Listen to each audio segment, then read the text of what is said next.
जी अस्सलाम वालेकुम नाज़रीन, हमज़ा अली अपनी एक और वीडियो के साथ आज आपकी खिदमत में हाजिर है।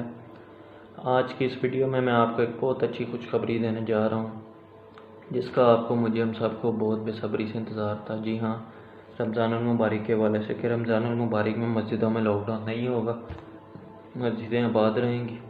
जिसके हवाले से आज सदर मुमलिकत आरिफ अलवी साहब ने और तमाम फ़िक़ह के उलमा कराम ने एक मशावरती मीटिंग की, जिसके बाद उन्होंने 20 नकाती एजेंडे पर इत्तफ़ाक़ किया, जो कि एहतियात है और एहतियात हम सबको करनी पड़ेगी मस्जिदों में जाने के लिए। नहीं तो हुकूमत अपने इस फैसले पे नज़रसानी का हक़ रखती है, तो खुदा न खास्ता अगर मरीज़ बढ़ते हैं तो तब भी नज़रसानी का हक़ रखती है। तो आएँ आपको आज की वीडियो में मैं बताऊँ कि वो 20 नकाती एजेंडे क्या हैं जिस पे एहतियात ज़रूरी है। जी हाँ, आप कलीन नहीं बिछा सकते। वो क्यों? जब हम कलीन पे नमाज़ पढ़ते हैं तो अगर एक बंदे से वायरस लगा है कलीन को, तो उसी कलीन पे जब दूसरा बंदा पड़ेगा तो उसे वहाँ से वायरस फैल सकते हैं, उसे लग सकते हैं। तो इसलिए कलीन नहीं बिछाए जाएंगे, और साइंस ने भी इसकी तहकीक की है। कलीन तो वैसे भी फिल वक्त मस्जिदों से उठा दिए गए हैं, तो रमज़ान में भी नहीं होंगे, सिर्फ खाली फ़र्श पे नमाज़ पढ़ी जाएगी। दूसरा एजेंडा है खाली फ़र्श पे नमाज़ पढ़ी जाएगी और उसे भी बार बार क्लोरीन के साथ धोना लाजमी है, यानी हर नमाज के बाद उसकी सफाई ज़रूरी है। और ये मस्जिद की इंतज़ामिया पे ये ज़िम्मेदारियाँ लाहक होती हैं। इसके बाद मस्जिद में जो मजमे लगाए जाते हैं, मजमा होता है, सारे इकट्ठे हो जाते हैं एक जगह में, सारे गोल मोल बैठ जाते हैं, फिर कोई वाक़या वगैरह हो जाता है। रमज़ान में इस तरह की ज़्यादातर चीज़ें होती हैं, उसे ग्रेस किया जाएगा। करें ज़रूर, लेकिन सोशल डिस्टेंसिंग से फासले से करें।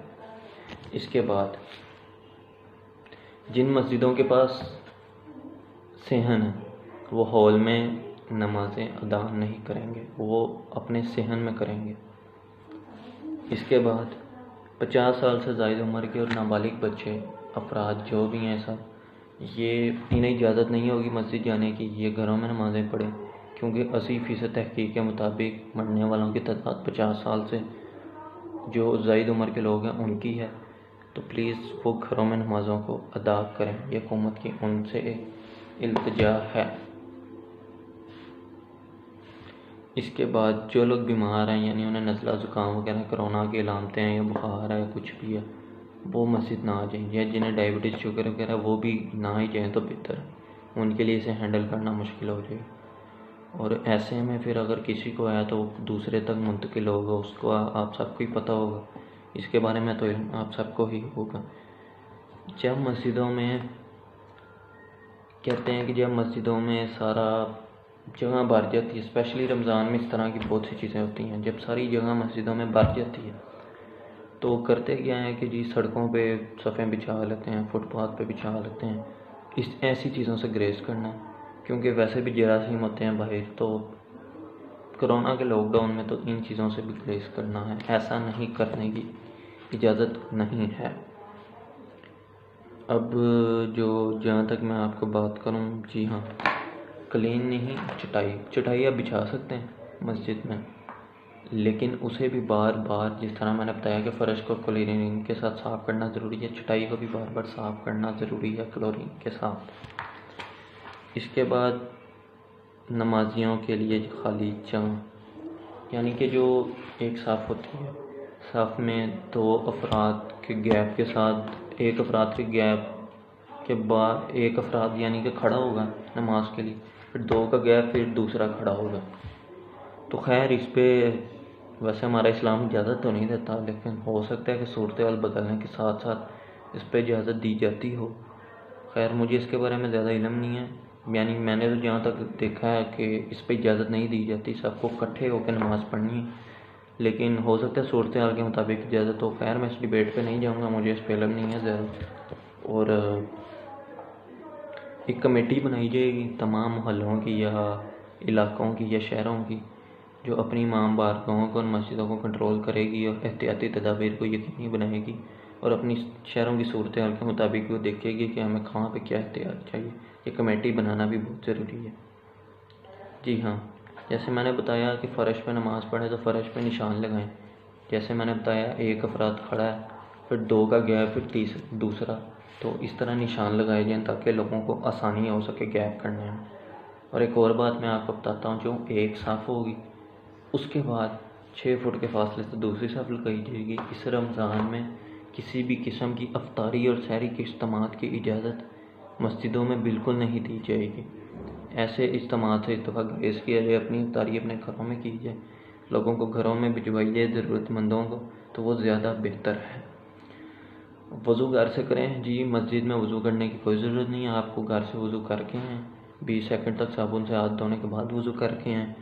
उसके बाद मस्जिद में मास्क पहन कर आएँ, और चाहे बाद में उतार दें लेकिन मस्जिद में पहन कर आएँ। और चेहरे को हाथ ना लगाएं, स्पेशली मस्जिद में तो बिल्कुल ना लगाएं। खुदा ना खासा किसी को कोरोना है, अगर आप उसे मिले हैं तो अगर आपने हाथ भी मिलाया तो हाथ भी ना मिलाएं। तो उससे आप अगर अपने मुंह को हाथ लगाएंगे तो कोरोना वायरस फैलने का बहुत ज़्यादा ख़तरा है। तो खैर, जिस तरह आपको मैंने बताया ये सब कुछ, तो ये हाथ ना मिलाना, इस पे भी काफ़ी मजहबी डिबेट आ जाती है। कुछ लोग कहते हैं कि सूरत हाल के मुताबिक इस्लाम इजाज़त देता है, और कुछ लोग कहते हैं कि हमारे ईमान कमज़ोर हो गए हैं, या इस तरह की बातें फतवे लगा देते हैं। तो मैं इस डिबेट पे भी नहीं जाऊँगा, मुझे इस पे इल्म नहीं है, क्योंकि इतना ज़्यादा तो इस पे बोलना ज़्यादा बेहतर नहीं है। इसके अलावा मैं जिस तरह आपको रोज़ बरोज़ बताता रहता हूँ कोरोना की अपडेट के हवाले से, तो मैं आज आपको ये भी बताना चाहूँगा कि जो कोरोना वायरस है वो पाकिस्तान में कंट्रोल होता जा रहा है। खान साहब ने बताया, जिसका बहुत ज़्यादा खदशा था पाकिस्तान में, कोरोना वायरस 25 अप्रैल को इतना ज़्यादा ना कहीं फैल जाए कि हमसे कंट्रोल करना मुश्किल हो जाए। हमारा हेल्थ सिस्टम इतना स्ट्रॉन्ग है, वो ख़तरा टल गया। ये ख़तरा मूव हो गया है 10 से 20 मई के दरमियान। ये ख़तरा अभी भी आ सकता है, लेकिन हमारी एहतियात और लॉकडाउन की वजह से ये ख़तरा टल चुका है। फिल वक्त बाद में आ सकता है, लेकिन खैर आपको और मुझे अच्छी तरह पता है हमने कितनी को एहतियात की है। अगर हम कर लेते तो शायद एक अच्छे मुकाम पर खड़े होते, लेकिन अभी भी एहतियात की बहुत ज़्यादा ज़रूरत है। इसलिए एहतियात करें, अपने घर वालों को भी और अपने आप को भी महफूज रखने के लिए एहतियात करें। Stay home, save lives. और आज ये बहुत अच्छी खबर आई थी, और उम्मीद है आपको पसंद आई होगी। लाइक, शेयर और सब्सक्राइब ज़रूर कीजिएगा। हमजा अली को आज की इस वीडियो के साथ इजाज़त दीजिए। अल्लाह हाफ़िज़।